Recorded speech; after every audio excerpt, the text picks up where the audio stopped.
Hi, I'm Dr. Beverly Crawford. I go by pronouns she, her, and hers.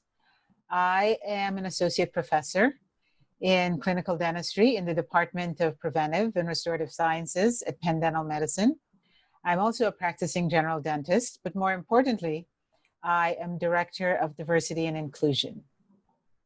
And I am Amy Hillier. My pronouns are she, her, and hers. I'm a social worker, and I'm associate professor in the School of Social Policy and Practice, and I chair the racism sequence in our school. So Beverly, how did you end up at Penn? So about 30 years ago, so Amy and we've been here for about 55 years.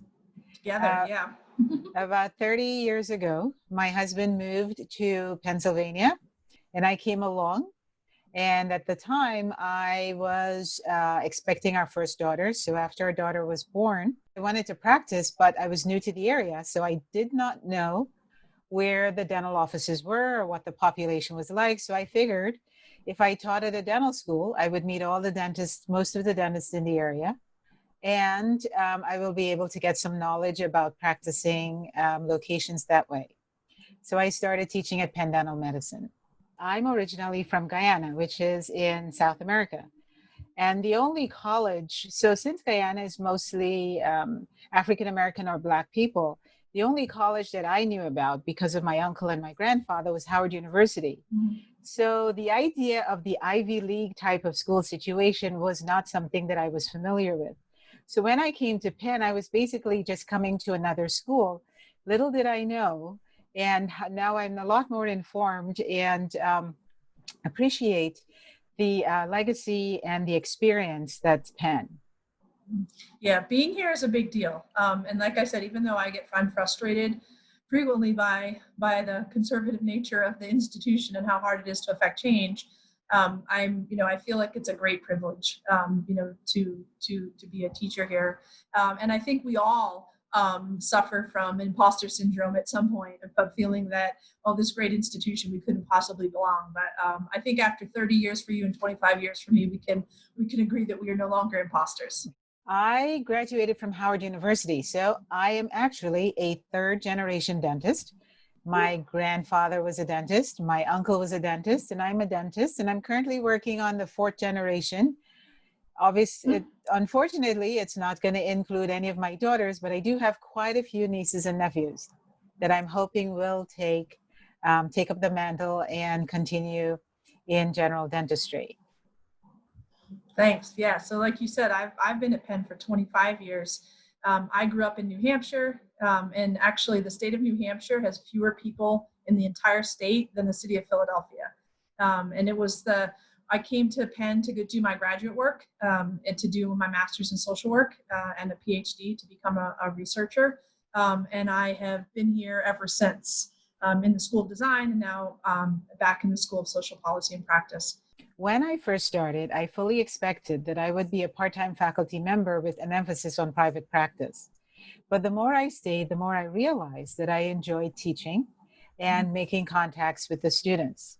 So for about 11 years, I was part-time faculty and still practicing privately. Then in 2000, I was offered a chance to become a full-time faculty member and also have the ability to practice in a faculty practice. So because of that, I was able to become a full-time academician, which is something that I did not consider in dental school. So, and then later on in 2010, I was offered the position of Director of Diversity and Inclusion. And as I looked into that space, I realized that there was something that I could offer to our students of color. I never imagined staying at Penn for for 25 years when I came. But I promised myself when I stayed on after finishing my PhD that I would only stay as long as I was meeting new people and learning new things. And getting to work with you, Beverly, has certainly continued to make that true. And along the way, I fell in love with Penn. I also learned more and more about the things I don't like about Penn and the things that frustrate me. But I really fell in love with the institution. I fell in love with the learning, with the campus. And I actually fell in love. I met my wife here at Penn.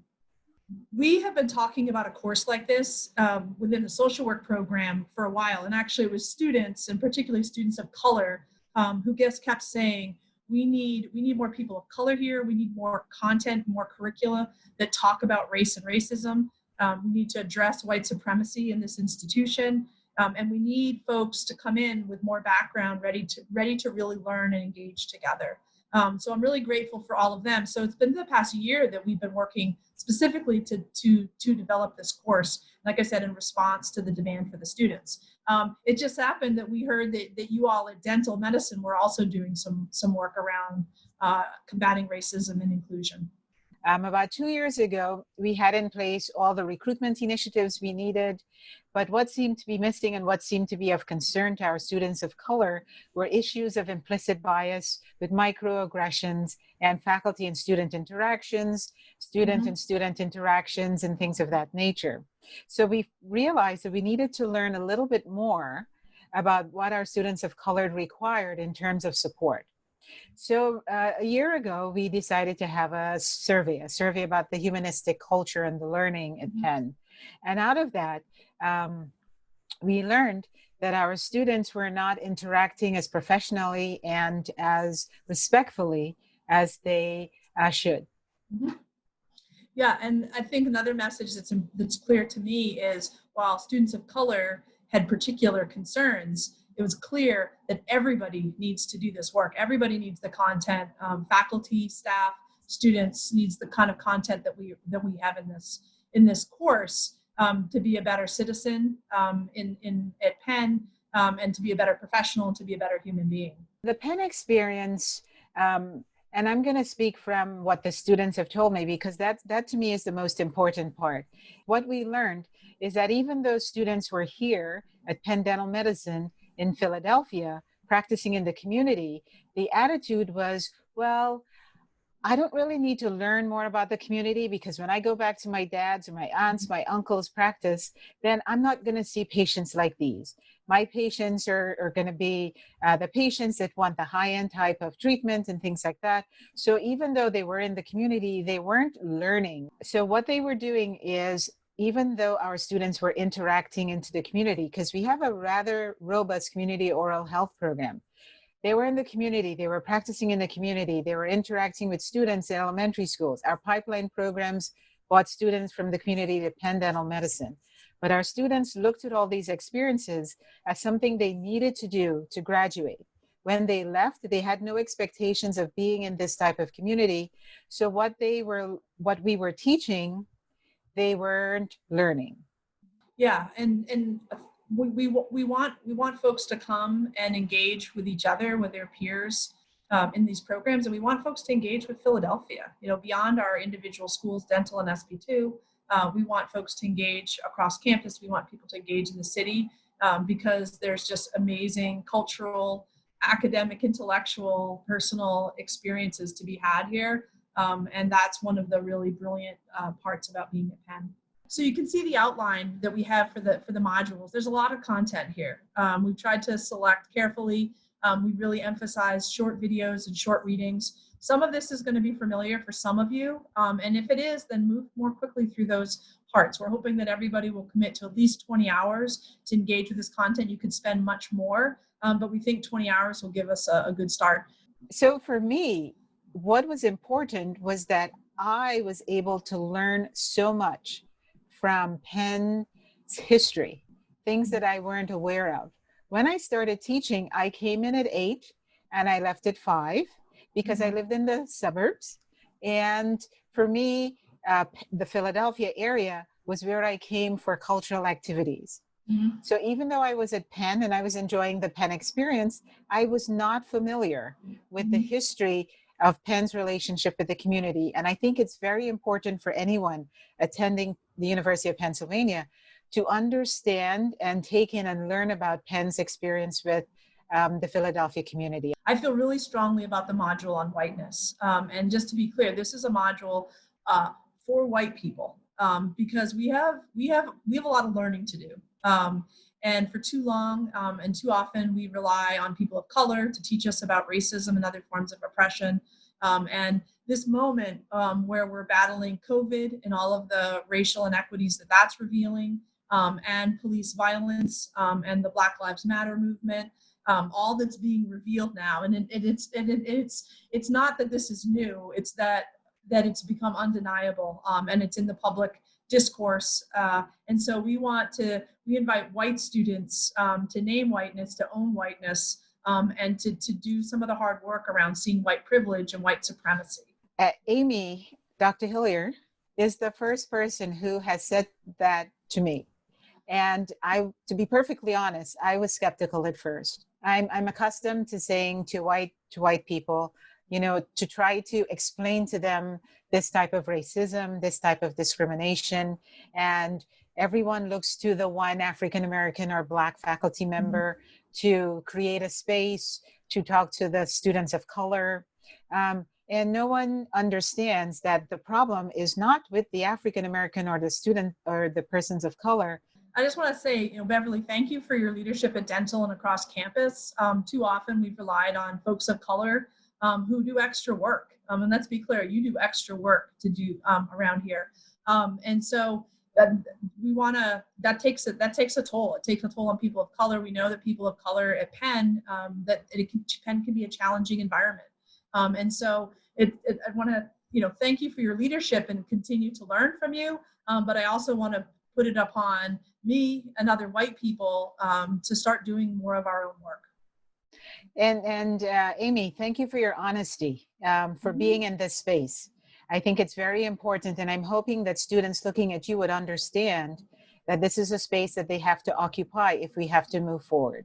What I want them to get out of the course is an understanding that in order to solve some of the problems that we have in communities of color, we need to engage in those communities. We have to look at the history. We have to understand why the African American patient, when they see a dentist or a healthcare professional who is white or not a person of color, why they bring a certain amount of suspicion with them. And they need to understand the history, and you will find that in one of our modules on access to care and health disparities. And I'd like you to pay attention to what is said in that module. You need to engage with your patients in the community. You need to engage with your colleagues of color. I think we agree that the content here, which is about race and racism, it's about other forms of oppression, it's about the disability rights movement, it's about gender identity and pronouns. Folks need this work to be a good dentist. They need it to be a social worker. They need it to be somebody who does public policy. They need it to do nonprofit leadership. Any of these areas to be in the helping professions, folks need to do this work, and it involves a lot of personal work. So what I'm hoping is that folks will figure out where their learning edges are. They'll lean in. Where does it feel uncomfortable? Where do you feel your own resistance to this learning? And lean into those moments. And this is an online course, so you don't have to be as vulnerable as you would be in a classroom. But we really hope that you'll lean in. And ultimately, what I hope is this is not the end. This is the beginning. This is the beginning of graduate school. And what we hope is that folks will have the courage, build up the courage and the confidence by learning these language and concepts, but they'll have the courage and the confidence to lean in and to do the hard work. And the hard work comes next. The hard work are the conversations, the hard work are the clinical work, the field work, the internships, the professional work, all of that true engagement. That's the hard work. And this course is just about helping people prepare for that hard work. And for me, I also want you to pay attention to what in the course makes you uncomfortable. And when you pay attention to that, I want you to try and figure out why it makes you uncomfortable. And we're here as the co-directors. We're going to have teaching assistants that Amy is going to train, and we'll be there to help you. But pay attention to what makes you uncomfortable. Yep. And if stuff comes up, we are committed to continuing to revise this course. This is the first time we're doing it. We're committed to improving it.